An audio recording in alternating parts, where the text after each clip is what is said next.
Humanity was so central to God's kingdom purposes that our rebellion brought a curse on the entire universe. Since that time, human societies continue to live for its own glory rather than God's.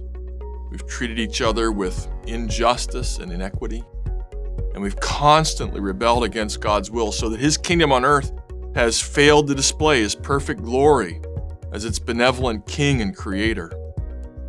We'll focus on two universal consequences of the fall, beginning with the fact that it delayed the coming of God's kingdom. As we read in Genesis chapter 2, verse 8, when God created the world, the Garden of Eden was the only part that was a paradise. The rest of the world was undeveloped and wild. According to Genesis chapter 1, verse 28, it was humanity's job to subdue the earth, that is, to cultivate it and establish human societies throughout it, so that the entire world would resemble God's special garden. But humanity's fall into sin delayed the proper cultivation of the world and our rule over it, and therefore it also delayed the coming of God's kingdom. Our attempts to cultivate and rule were tainted by sin, and so the world we made wasn't fit for God to inhabit. Without a doubt, human beings have successfully filled the earth, but the societies we've built are far from the perfect world we were commanded to make. Wars, crime, strife, hatred, and false religion are rampant. And even in the church, we often find people who lack faith and commitment to God. And as a result of all this sin in the world, God's kingdom still hasn't come in all its fullness. Peter addressed this problem in 2 Peter chapter 3, verses 11 and 12, when he wrote, "You ought to live holy and godly lives as you look forward to the day of God and speed its coming." In one sense, God can bring His kingdom to earth whenever He pleases, since He has the power to purge the world of sin whenever He wants. But God's plan is to do this through the Redeemer, Jesus Christ.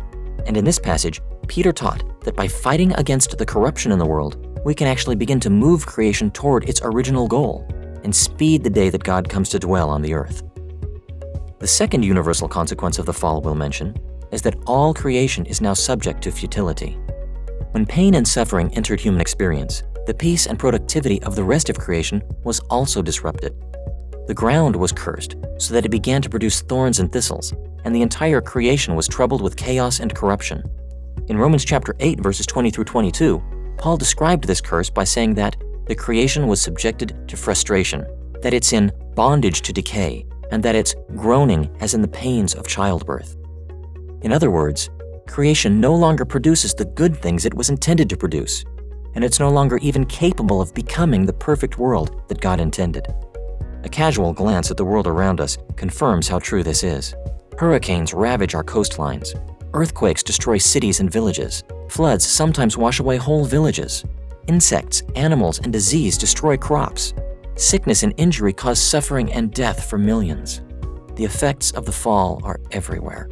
And the only way for the world to be made right is for God to redeem creation from this curse. Creation is waiting with eager longing for the revealing of the sons of God. That's because just as creation was, in a sense, doomed because of what humanity did, creation can be saved, all of creation, through humanity functioning properly under God, which we haven't seen yet, but we do see when the second Adam returns and Christ takes up the job that humanity was created to do, and He orders creation as it ought to be under God's rule and its proper dominion in that way.